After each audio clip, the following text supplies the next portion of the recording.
Hello, Christopher. Sorry about the brain lapse here.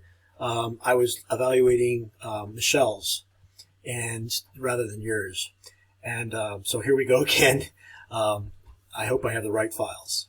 And welcome to a belated welcome to GRA 220. If you have any questions coming to the next term or the end of the term, don't hesitate to reach out.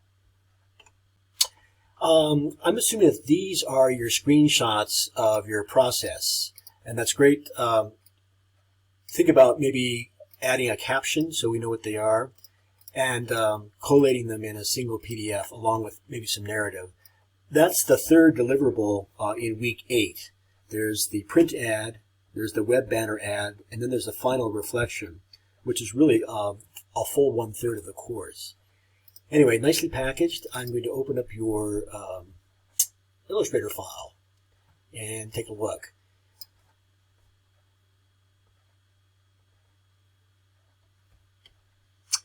Christopher, you've got some great ingredients, and I like your tagline. There are ways that you could make it, perhaps a little more unpretentiously luxurious. I'm going to suggest things, don't be offended. I'm going to move things around. I like your silhouette of the flower. If there's enough resolution, I would suggest, just making it maybe huge. I don't know. Don't want to distort it, but I think you get the idea. No. But okay, so the contrast to scale. That's one idea. And the other idea is, although I like these, but consider bleeding photographs. So long as you don't, and if they're pale enough, there's no reason why they can't sit underneath the type. I would move the layers around. Try not to distort them as I have. And that's another thing I would say is, really avoid distorting things, because the logo to my eye here looks a little squashed. I think that you might have to re-import it, but I'm thinking it's more like that. Also, I don't think you need a white box around it.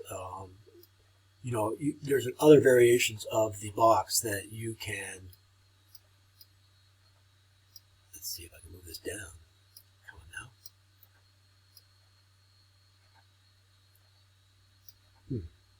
now. Oh, maybe it's this one.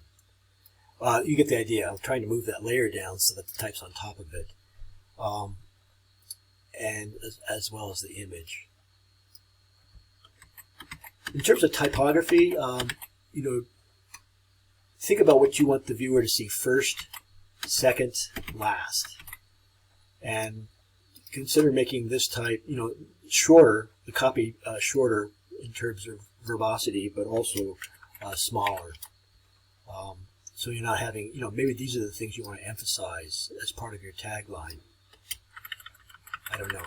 But another thing, unpretension, maybe this is a less formal way of calling out, of making making type casual is not by not capitalizing it.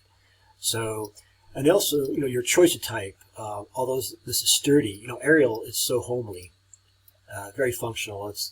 It's a variant really of Helvetica. But it doesn't have to be too clunky, and it doesn't have to be bold, for example. Let's see, or is it? You can use a lighter weight of Arial. Let's see if we can get that to show. One thing about using type in Illustrator is that when you call up the type menu, and here it is. Watch. I've highlighted that. Look what happens when I scroll down the list. See how it changes? So you want something light. I'm thinking maybe Arial narrow. And perhaps track it a little bit or make it large. No, not too much. But I think you get the idea.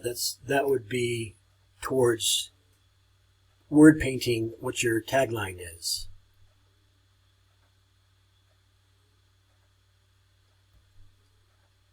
All right, I'm going to leave it here.